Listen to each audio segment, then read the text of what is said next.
محترم سامعین کرام، آپ حضرات کے سامنے خطبے کے اندر جو میں نے سورہ لقمان کی آیت تلاوت کی،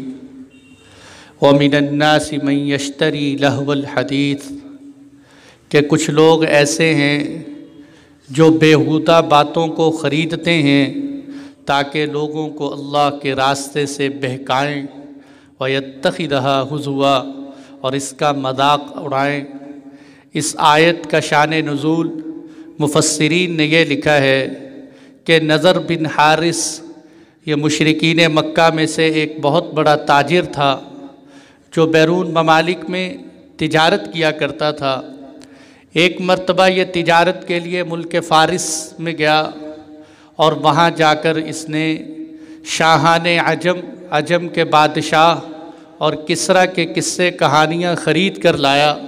اور وہ قصے کہانیاں جب لے کر آیا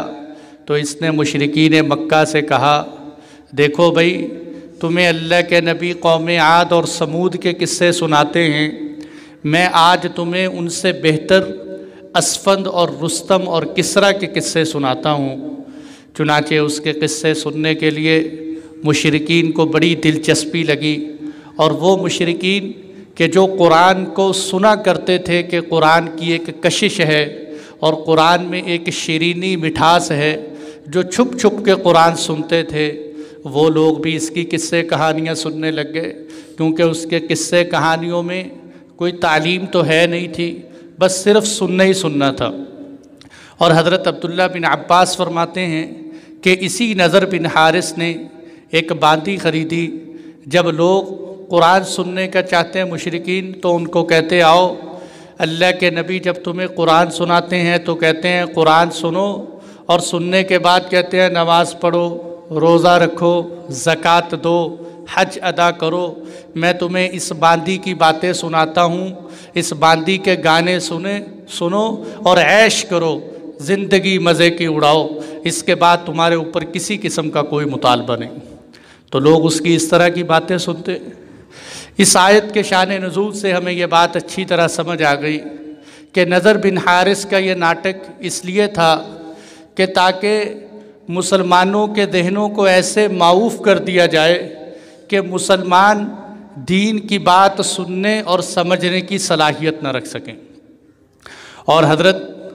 عبداللہ بن مسعود رضی اللہ عنہ فرماتے ہیں کہ قرآن مجید کی اس آیت کے اندر لہو الحدیث سے مراد گانا ہے، ہوا واللہ الغنا، کہ اس سے مراد اللہ کی قسم گانا مراد ہے اس سے۔ یعنی حضرت عبداللہ بن مسعود رضی اللہ عنہ قسم کھا کر فرما رہے ہیں۔ بہت سارے لوگ آج یہ کہتے جی گانے کی حرمت قرآن میں نہیں، گانا گانے کی حرمت قرآن میں نہیں، قرآن کے اندر گانا گانے کی حرمت دکھاؤ، میوزک کی حرمت قرآن کے اندر دکھاؤ۔ اللہ نے قرآن میں لہو الحدیث فرمایا، اور حضرت عبداللہ بن مسعود فرماتے ہیں کہ خدا کی قسم یہاں لہو الحدیث سے گانا مراد ہے کہ گانے والے اللہ کے راستے سے لوگوں کو بھٹکانے والے ہیں۔ جس طرح یہ ذہنی سطح اور فکری ایجاد نضر بن حارث کی تھی، ایسے ہی ان ظالم اور جابر حکمرانوں کی بھی رہی ہے کہ جنہوں نے سیدھی سادی عوام کو کھیل کود کی طرف لگا کر اس گانوں کی طرف لگا دیا تاکہ عوام جو اپنے حقوق ہے ان کو بھول جائے اور اپنے حقوق کی فکر میں لگا رہے، تو اسی طرح وہ بھی اس طرح کی مستیوں میں مبتلا رہے، اور اسی طرح نضر بن حارث نے کیا۔ اور آج بھی ہمارے بعض اپ ٹو ڈیٹ اور جدت پسند طبقے جو ہیں، جو کہتے ہیں کہ میوزک سننا جائز ہے اور اسی طرح گانا سننا جائز ہے۔ کیوں جائز ہے؟ کہتے اس کے اندر ایک لطیف فن ہے، یہ آرٹ ہے، یہ ثقافت ہے، اس لیے گانا سننا جائز ہے۔ اور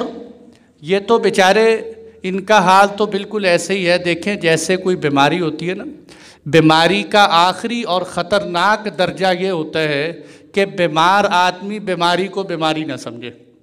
بیمار آدمی بیماری کو بیماری نہ سمجھے، اس وقت یہ بیماری کا آخری درجہ ہوتا ہے۔ اسی طرح کسی گناہ کا آخری سٹیج اور آخری درجہ یہ ہوتا ہے کہ انسان گناہ کو گناہ نہ سمجھے، کیونکہ جب انسان گناہ کو گناہ نہیں سمجھے گا تو ظاہر سی بات ہے اس کو توبہ کی توفیق نہیں ملے گی، کیونکہ وہ تو گناہ کو گناہ ہی نہیں سمجھتا۔ توبہ تو وہ کرے گا جو گناہ کو گناہ سمجھتا ہے۔